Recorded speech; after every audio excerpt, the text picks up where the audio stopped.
अस्सलाम वालेकुम। हम लोग जो है वो इस वीडियो में आईकेप का जो मॉडल पेपर है यूएम का, उसके क्वेश्चंस जो है वो सॉल्व करते हैं। और क्वेश्चन नंबर 1 से इंशाल्लाह हम स्टार्ट करते हैं। अगली वीडियो में हम लोग 10 सवाल को डिस्कस करते हैं और सॉल्व करते हैं।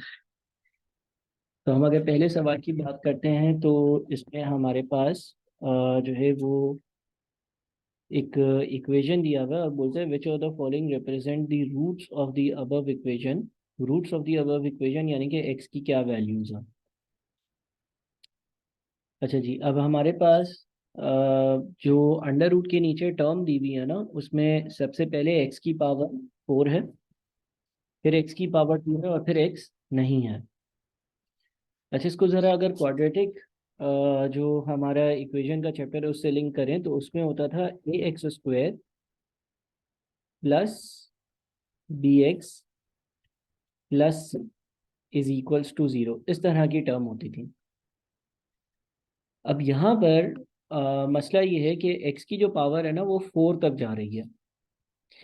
लेकिन जब आपके पास ऐसा सवाल आएगा तो कुछ ऐसा तरीका होगा कि आप एक्स की पावर जो है ना उसको 2 तक लेकर जा सकते होगे,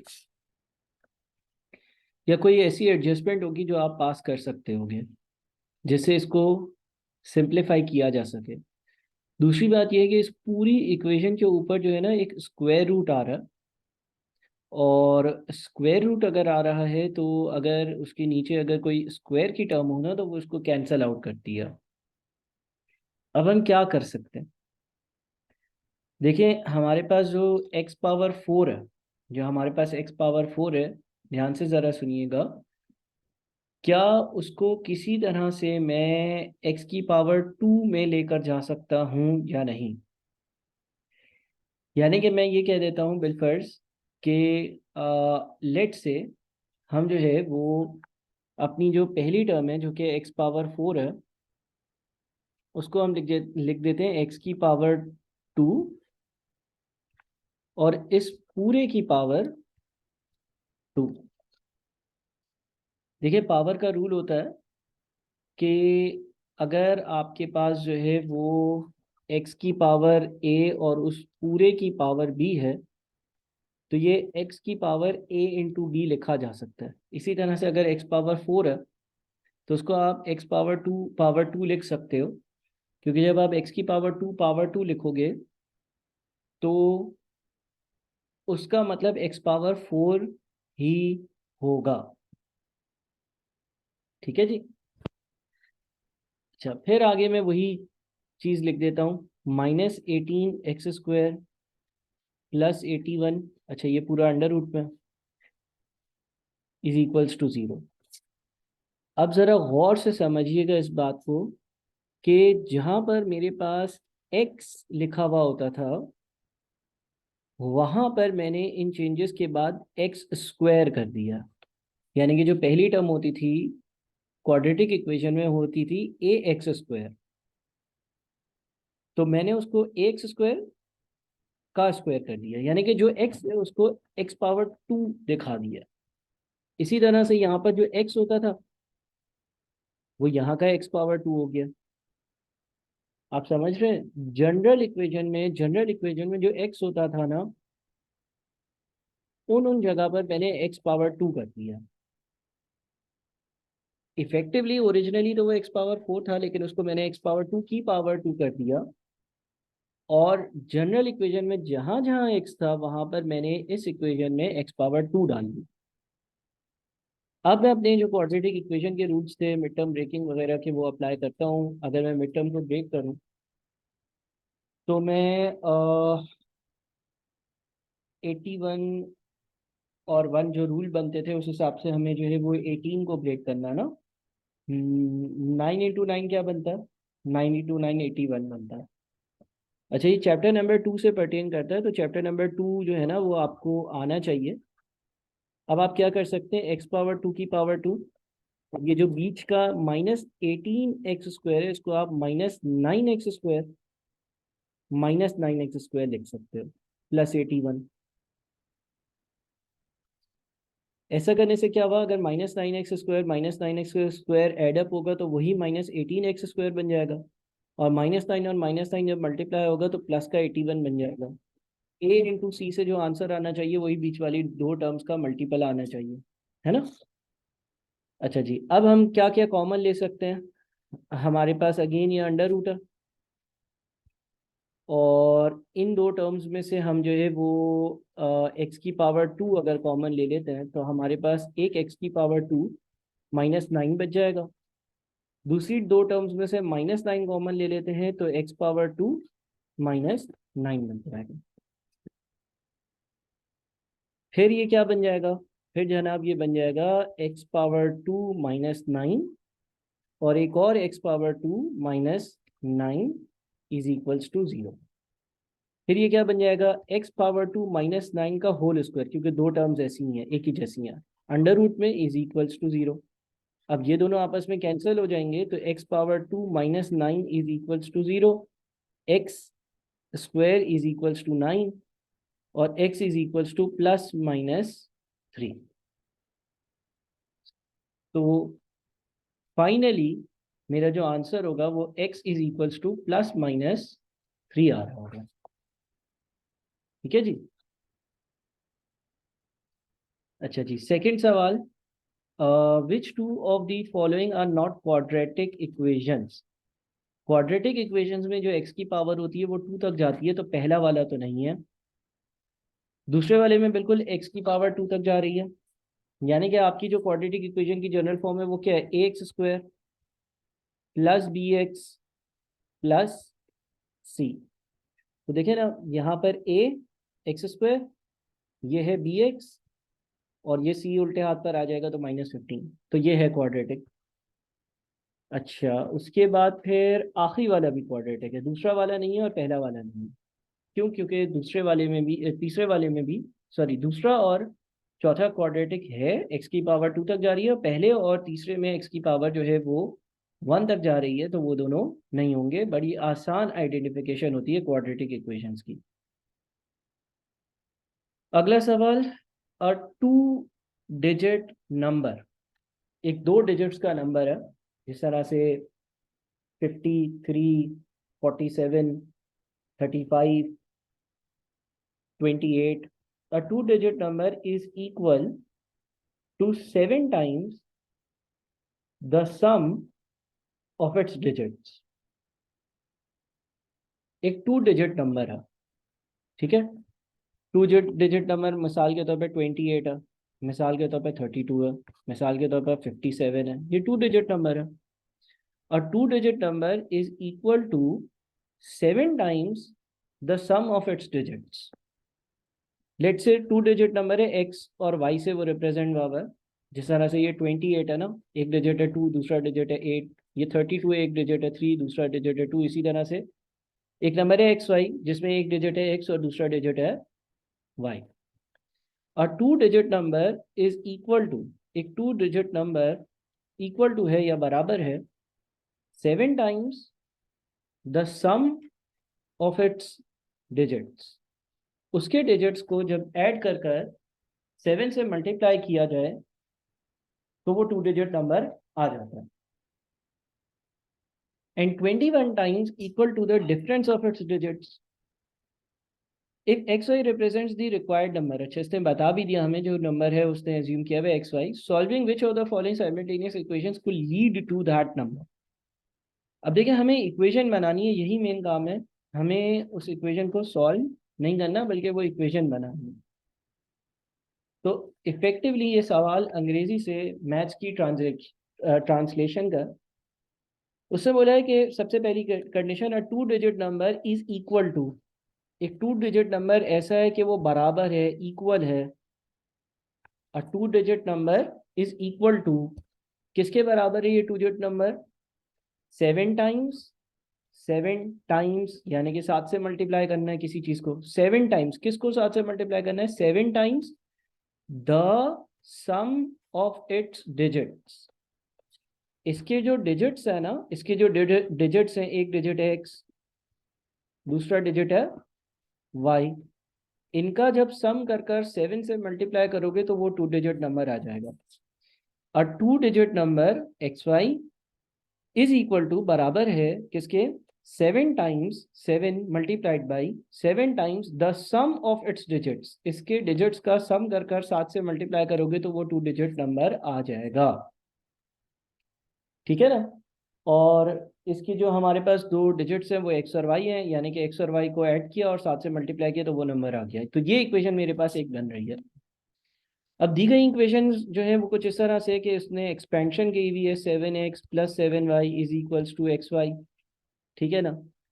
और हम इसको इस तरह से भी लिख सकते हैं ना, 7x, ये अगर xy उल्टे हाथ पर आए तो माइनस xy हो जाएगा, और प्लस का 7y जो है वो सीधे हाथ पर आए तो माइनस का 7y, यानी कि इस तरह की शक्ल नजर आ रही है मुझे, है ना। ये वाला तो नहीं हो सकता। अच्छा, ये वाला भी नहीं हो सकता, इसलिए क्योंकि इसमें 7x प्लस 7y है, हमारे पास माइनस है। अच्छा सर, लेकिन यहाँ पे भी तो माइनस 7y है हमारे पास, इसके पास प्लस 7y है, तो बेटा दोनों साइड्स को माइनस से मल्टीप्लाई करोगे तो फिर ये भी माइनस 7x आना चाहिए। अच्छा, पहला वाला सिनेरियो भी 7y इधर रखा, माइनस उधर, नहीं ये भी नहीं हो सकता। आंसर तो यही होगा वैसे, आप देखेंगे ना इसको घुमा फिरा कर तो यही बन रहा। वैसे अगला आगे क्या लिखा हुआ है वो भी देख लेते हैं। एक और बात इसने बोली थी कि ये बराबर है किसके, 21 टाइम्स, 21 टाइम्स, यानी कि 21 को मल्टीप्लाई करना equal to the difference of its digits. इसकी जो डिजिट्स हैं उसका जो डिफरेंस है, इसकी जो डिजिट्स हैं उसका जो है वो डिफरेंस है, यानी कि लेट से x माइनस वाई है। ठीक है ना, ये डिफरेंस हो गया ना, डिफरेंस का मतलब फर्क। 21 times equal to the difference of its digits, तो इसको अगर एक्सपेंड करेंगे तो ये 21x minus 21y is equals to XY बन जाएगा। या फिर इसको हम जो है वो -21y is equals to XY, sorry. अच्छा, अब इस तरह से कैसे बनाए ये देखना है ना हमें। हम अगर 21x को इधर ही रहने देते हैं, XY को इधर लेकर आते हैं, तो सर ये तो 21x minus XY is equals to 21y बनेगा। हाँ, और फिर ये माइनस, ये वापस इधर आ जाए तो 21x इज इक्वल्स टू, ठीक है ना, 21y प्लस XY। ऐसे ही नजर आ रहा है, बिल्कुल ऐसा ही नजर आ रहा है। डन हो गया, तो ये आंसर है हमारा। अगले सवाल पर आते हैं। अगला सवाल क्या है, अच्छा इससे पहले नोट था, please note that following will only be considered for marking rounding off numbers without comma, rounded off number without comma, comma के बगैर अपने डिजिट लिखना है, negative number with minus sign, और अगर नेगेटिव है तो माइनस के साइन के साथ में है। ठीक है। ठीक है, XYZ and company has developed a new product which will earn a revenue of rupees 80 million during the first year, thereafter the revenue will decline by 20% each year. The company will be able to earn a revenue of dash million over the life of the product. Sure. सही सही सही सही। तो जनाब देखिए, जरा गौर से सोचें। इसमें उसने ये बोला हुआ है कि कंपनी ने एक प्रोडक्ट बनाया, उसका पहले साल का रेवेन्यू 80 होगा, अगले साल का रेवेन्यू पिछले से 20% कम होगा, यानी कि कितना होगा, 80 का आप जो है ना वो 0.8 या 80% ले लो, 20% कम कोई चीज़ होगी ना तो रह जाती है 80%, तो 64 रह जाएगा। फिर वापस से वो 20% कम हो जाएगा तो 64 का 80% ले लो, 64 का 80% 51.2 हो जाएगा। इस तरह से वो कम होता रहेगा ना। XYZ and company has developed a new product which will earn a revenue of rupees 80 million during the first year. Thereafter, the revenue will decline by 20% each year. कम होता रहेगा, कम होता रहेगा, कम होता रहेगा. The company will be able to earn a revenue of dash million over the life of the product. अब इसने ये नहीं बताया कि कब तक, कितने सालों तक ये प्रोडक्ट चलेगा। तो हम एज्यूम करें चलता जाएगा चलता जाएगा, पहले साल कंपनी ने 80 मिलियन का रेवेन्यू जनरेट किया, फिर 20% कम होकर 64 रह गया, फिर 20% कम होकर 51.2 रह गया, फिर वापस से 20% कम हुआ, फिर वापस से 20% कम हुआ, ऐसा चलता चला जाएगा।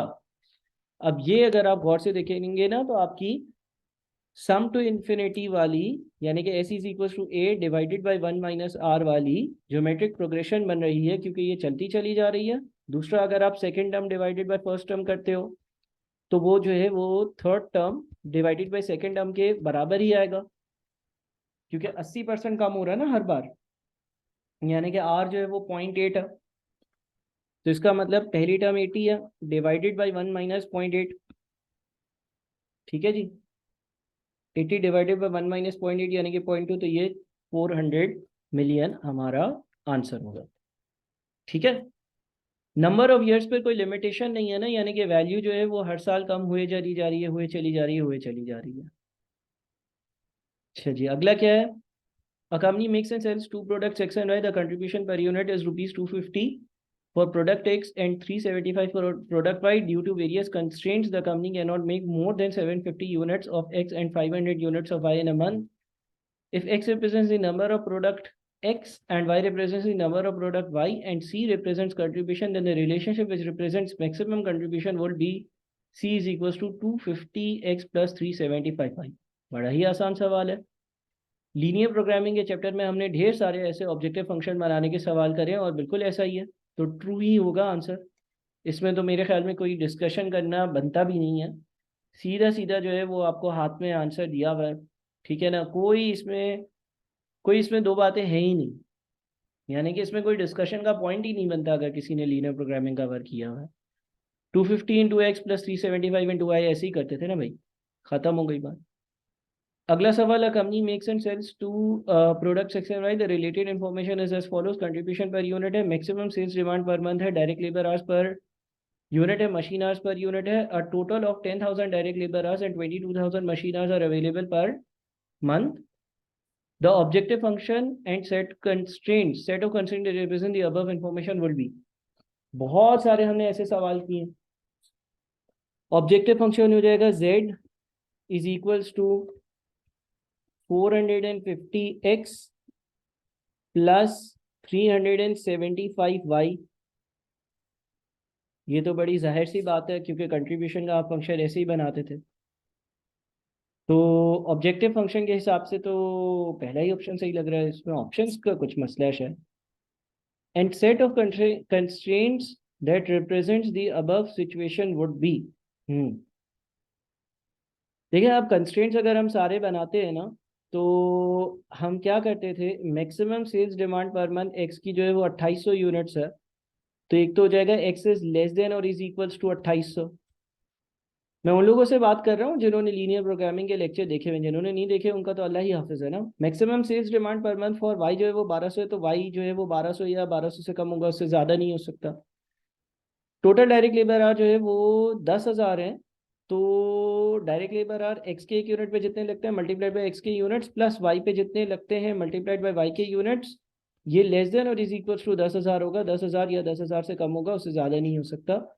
और इसी तरह से 6x plus 7y less than और इज इक्वल्स टू 22,000। लाखों सवाल कर लिए हैं ऐसे हमने, इसलिए मैं डिटेल में नहीं जा रहा, लेकिन मैं अगर ऑप्शंस देखता हूँ ना तो मेरी बात समझ में नहीं आई। अच्छा अच्छा अच्छा अच्छा, सही है सही है सही है। अच्छा, इसने क्या किया, इसने ये सारी चीज़ें दे दी हैं और ट्रू एंड फॉल्स पूछा। अच्छा, ये ABCD मैं पहले सॉरी समझा था कि सवाल होंगे, नहीं नहीं ऐसा नहीं है। तो इस हिसाब से तो देखें, ये तो कंस्ट्रेंट तो बिल्कुल सही है। अच्छा, ये भी हमने ढूंढ लिया, ये भी बिल्कुल सही है, ये भी बिल्कुल सही है। ये 2x plus 5y direct labour hours यानी कि 10,000 या 10,000 से कम होने चाहिए, तो ये इसका गलत है। ये सही है, ये हमारे पास नॉन नेगेटिविटी कंस्ट्रेंट्स होते थे, ये भी हमें लिखने चाहिए। इसने जो है ना वो क्या मिस्टेक की है, 22,000 और 10,000 जो है ना इसमें घपला की है। हमारे लेबर आवर्स जो 10,000 थे वो इस चीज़ से रिफ्लेक्ट हो रहे हैं, और जो हमारे पास मशीन आवर्स थे वो 22,000 से रिफ्लेक्ट हो रहे हैं, तो इसने ये चीज़ें आगे पीछे कर दी हैं, तो फॉल्स जो है वो आंसर होना चाहिए, फॉल्स। ठीक है जी, फॉल्स होगा आंसर। क्लियर है भाई? अगला, which of the following graph represents the given set of inequalities. Inequalities क्या है, x comma y greater than और इज इक्वल्स टू 1। ये एक्स एक्सेस है हमारे पास, ये वाई एक्सेस है हमारे पास। एक्स की वैल्यू 1 या 1 से ज्यादा होगी, यहाँ पर x1 होता है, एक्स की वैल्यू 1 या 1 से ज्यादा होगी, x is greater than is equal to 1। Y की वैल्यू 1 या 1 से ज्यादा होगी, वाई की वैल्यू यहाँ पर 1 होती है, y is greater than is equal to 1, इसके ऊपर एक्स इज लेस देन और इज इक्वल्स टू 4, यहाँ पर एक्स 4 होगा, लेस देन और इज इक्वल्स टू 4 यानी कि एक्स इज लेस देन और इज इक्वल्स टू 4, यानी कि उसके उल्टे हाथ पर एक्स इज लेस देन और is equals to, sorry y is less than और इज इक्वल्स टू 4 भी है, तो वाई इज लेस देन और इज इक्वल्स टू 4 इसके नीचे, और y is equal to x की ये वाली लाइन होती है ना, सॉरी थोड़ी सी टेढ़ी बना दी है, ये मेरे पास पेपर्स में भी है, जो पास पेपर्स हमने किए हैं, ये x is equal to y की लाइन है, और x इज लेस देन और इज इक्वल्स टू वाई जो है, अगेन लेक्चर्स में इस तरह की चीज़ें डिस्कस की हैं, इसको हम y इज लेस देन और इज इक्वल्स टू एक्स भी कह सकते हैं। अगर कोई बोलता है कि x जो है वो y के बराबर या उससे ज़्यादा है, इसका मतलब y जो है वो x के बराबर या उससे कम है, तो ये वाला रीजन होगा। ऑप्शन बी लग रहा है, ठीक है जी, ऑप्शन बी आंसर होना चाहिए। क्लियर है भाई? ठीक है, ये ग्राफ्स भी बनाए, बहुत सारे बनाए, तो कोई मसला नहीं है, मेरे ख्याल में ऑप्शन बी इसका सही आंसर है। अच्छा, अगला क्या है, Nisar had taken 900,000 from his office at 13.5% simple interest for a period of 5 years and 5 months. The principal amount was paid at the expiry of loan period. He paid interest of 595,000 rupees during the period of loan. Nisar ने 9 लाख रुपए का loan लिया, 13.5% का interest charge होना था, इतने time के लिए लिया। अच्छा, इसको नंबर ऑफ ईयर्स में अगर हम लिखेंगे तो 5 होल और 5/12, 5/12 कितना बनता है, पहले ये देख लेते हैं, मंथ्स को ईयर्स में कन्वर्ट करने के लिए, तो 5 साल पूरे, और ये 4.167, 5.4167 ईयर्स है। The principal amount was paid at the expiry of loan period, he paid interest of this much. अच्छा जी, तो I is equals to P R T, इस हिसाब से अगर हम करेंगे तो ये 595,000 इज इक्वल्स टू 9 लाख। ढूंढना क्या है, अच्छा हमें यही ढूंढना था कि इतना इंटरेस्ट पे हुआ होगा या नहीं, तो आई ढूंढना है इफेक्टिवली, और फिर देखना है हमारा आई जो है इतना ही आता है या नहीं।